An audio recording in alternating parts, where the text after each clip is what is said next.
안녕하십니까. 한국해양수산개발원 항만연구본부 김세원입니다. 지금부터 항만 재개발 사업 공공성 강화 방안 연구 결과를 발표하도록 하겠습니다.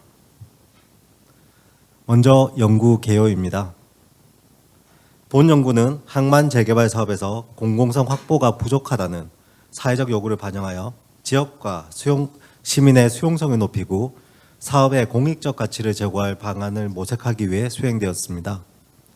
본 연구의 구성은 첫째, 공공성 정의 및 국내외 공공성 관련 제도 고찰, 둘째, 항만 재개발 사업의 공공성 확보 현황 분석, 셋째, 항만 재개발 사업의 공공기여량 산정 및 검증, 넷째, 항만 재개발 사업 공공성 제고 방안, 그리고 사업 시행자의 사업성 보전 방안 제시, 마지막으로 정책 제언으로 이루어졌습니다. 먼저 항만 재개발 사업 공공성 정의 및 관련 제도 고찰입니다. 항만 재개발 사업의 공공성 정의입니다. 항만 재개발 사업의 공공성이 무엇이냐라는 물음에 대해 여러 공공성 관련 선행 연구들을 바탕으로 정의를 하였습니다. 다양한 선행 연구들에서는 공적, 공정, 공익, 공론의 측면에서 공공성을 접근하고 있습니다. 따라서 본 연구에서 추구하는 공공성이란 항만 재개발 사업 추진에 있어서 공정의 가치를 바탕으로 공론의 과정을 거쳐 공익이 실현될 수 있도록 추구하는 성질로 정의를 내렸습니다. 다만 본 연구에서는 개발 이익 분배라는 공익적 측면에 초점을 맞춰 연구를 진행하였습니다. 국내 공공성 확보 제도들을 살펴보았습니다. 가장 대표적으로는 개발이익 환수에 관한 법률에 따른 개발 부담금 제도 또는 기부 체납 등이 대표적이라고 할 수 있겠습니다. 또한 다양한 개발 사업 관련 법에서는 개별적으로 공공성 확보에 대한 제도들을 명시하고 있습니다. 개발이익 환수법의 개발 부담금과는 별개로 도시개발, 혁신지구 재생, 역세권 개발, 기업도시개발, 항만배후단지나 산업단지 개발 등에서는 공공성 확보를 위해 개발이익 재투자를 요구하고 있습니다. 또한 산업단지, 물류단지, 항만배후단지 개발 등에 있어서는 분양가 상한 제도를 통해 개발 사업의 공익적 목적을 추구하고 있습니다. 다만 분양가 상한 제도는 사업 시행자의 과도한 개발이익 향유를 제한한다는 목적도 있지만 특정 기능을 직접하고 활성화시키기 위해 조성된 부지에 사업체들이 보다 낮은 분양가로 입주할 수 있도록 하는 목적도 동반하고 있습니다. 일부 개발 사업에서는 공공시설 설치 검토를 의무화하고 있으며 녹지나 도로 등에 대한 기준을 제시하고 있습니다. 다음으로 본 연구에서 유심히 살펴본 사전협상제도에 대한 공공기여 제도도 있습니다. 사전협상제도는 국토계획법에 그 근거를 가지고 있고 2009년 서울시에서 최초로 도입한 이후에 현재까지 다양한 지자체에서 그 제도를 도입하고 관련한 조례를 발표하였습니다. 보통 무슨 시 도시계획 변경 사전협상 운영에 관한 조례 또는 무슨 시 도시계획 변경 공공기여 협상 운영에 관한 조례 등의 명칭으로 조례들을 제정하고 있는데요. 이 조례명에서 보시다시피 이러한 사전협상은 도시계획 변경이 수반될 시 그에 따른 구체적 개발 계획 또는 공공시설 부지나 공공시설 설치 비용 등을 제공하는 형태로 정의가 되고 있습니다. 대부분의 조례에서는 국토계획법 제51조의 제8호의 2 또는 3에 따른 부지를 사전협상의 대상으로 규정하고 있고 제51조의 제8호의 3에서 정하는 시설에서 시설의 이전 또는 재배치하는 시설에는 항만도 포함되어 있습니다. 항만 재개발 사업의 공공성 확보 현황 및 공공기여량 산정입니다. 2020년 고시된 제3차 항만 재개발 기본계획에서는 공공성 확보 및 경관관리를 위한 수단이 부재하다는 점을 사업의 주요 한계점으로 지적하고 항만 재개발 사업의 공공성 확보를 위한 제도 마련을 주요 추진과제로 선정하였습니다. 추진과제로는 공공시설 면적 확보를 먼저 들 수가 있겠습니다.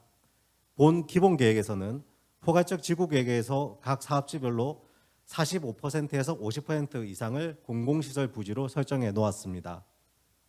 또한 현행 항만 재개발법에 따른 개발이익 재투자와 쾌적한 경관 조성을 위한 항만 재개발 경관 가이드라인을 제시하기도 하였습니다. 부가적으로 설명드리면 현재 2011년도에 제정된 항만 재개발 및 마리나 항만 경관 가이드라인이 운영되고 있으나 항만 재개발을 위한 가이드라인에는 약간 부족하다는 점을 지적했다고 보입니다. 다음으로는 항만 재개발 사업 공공기여량 산정입니다. 저희가 수행한 본 연구에서는 다양한 지자체에서 운영되고 있는 사전 협상 제도에 근거하여 공공기여량을 산정해 보았습니다. 이렇게 공공기여량을 산정해 보면 첫째, 사전 협상 제도를 통해 지역에 필요한 공공시설 제공이 가능하여 질적 공공성을 제고할 수 있고, 둘째, 협상 대상자 간의 합의된 산식에 기반해서 공공기여량을 산정함으로써 공공성 확보에 대한 객관적인 근거를 제시한다는 데 그 의의를 둘 수가 있습니다. 따라서 본 연구에서는 아까 말씀드린 제3차 항만 재개발 기본계획에서 선정한 19개 사업 대상지 중에서 조건에 부합하는 4개소를 대상으로 하여 가지고 공공기여량을 시뮬레이션 방식으로 산정해 보았습니다. 공공기여량의 산정 방식은 사전협상 제도를 운영하고 있는 다양한 지자체 중에서 서울특별시, 부산광역시, 인천광역시의 공공기여량 산정 기준을 참조해 가지고 3가지의 분석 대안을 구성하였습니다. 분석 과정에서 대표적인 과정은 다양한 과정을 설정하였지만 그중에서 대표적인 과정은 제3차 항만 재개발 기본계획상의 용도 변경안을 기준으로 하였으며, 이에 따라 향후 실제 사업계획이 수립됨에 따라서 이 공공기여량이라는 걸 달라질 수 있는 부분임을 감안해 주시면 감사하겠습니다. 다음은 공공기여량 산정 결과입니다. 당연히 아까 분석 시나리오에서 보시듯이 이한인 종후 감정평가 토지가치 빼기 종전 감정평가 토지가치 곱하기 100%를 적용하고 있는 부산시의 기준인 이한을 적용한 공공기여량이 가장 높게 산정이 되었습니다. 총 사업비 대비 공공기여량 비율은 각 대안별로 차이는 있으나 가장 낮으면 5.8%에서 35% 수준으로 잡혔습니다. 이러한 결과들을 바탕으로 이제 관계 전문가들에게 총 사업비 플러스 공공기여량 대비 공공기여량의 퍼센테이지 평균을 검증을 받아보았습니다. 전문가들은 30% 이상으로 이상이 합리적인 안으로 제시를 하였습니다. 이는 본 연구에서 산정한 세계 대안 대비 비교적 높은 공공기여 수준을 요구하고 있음을 알 수가 있습니다. 항만 재개발 사업의 공공성 제고 방안입니다. 다양한 공공성 제고 방안이 있겠지만 먼저 저희 연구에서 제시하고 있는 것은 항만 재개발 사업에 아까 말씀드린 사전 협상 제도를 도입하는 방안입니다. 항만 재개발 사업의 사전 협상 제도를 접목하여 기본계획 수립 단계부터 사업계획 수립 및 사업 시행자, 해양수산부 그리고 지자체가 함께하는 협상 절차 이행과 이후 착공까지 이어지는 절차를 슬라이드 오른쪽 그림과 같이 제시해 놓았습니다. 항만 재개발 사업에서는 사업계획 수립 과정에서 제안받은 제안서의 평가가 이루어집니다. 그리고 사전 협상 제도에서도 협상 대상지의 선정 평가가 이루어지는 관계로 제안된 항만 재개발 사업 계획 제안서를 가지고 해양수산부와 해당 지자체가 제안서 평가와 협상 대상지 평가를 병행을 하고 평가를 거쳐 선정된 우선 협상 대상자는 곧 지자체와 사전 협상을 위한 대상자로서 지자체의 협상 제안서를 다시 제출하고 공공기여 결정을 포함한 항만 재개발 협상을 해양수산부 지자체와 공동으로 진행하는 것이 이 접목의 핵심이 될 것 같습니다. 그 외에도 본 연구에서는 항만 재개발 사업의 공공성 강화를 위한 방안을 다양하게 제시하였습니다. 또한 공공성만을 너무 강조하다 보면 민간 사업자들의 사업성에 영향을 줄 수가 있기 때문에 민간 사업자의 수익성을 보존하는 방안도 함께 제시했습니다.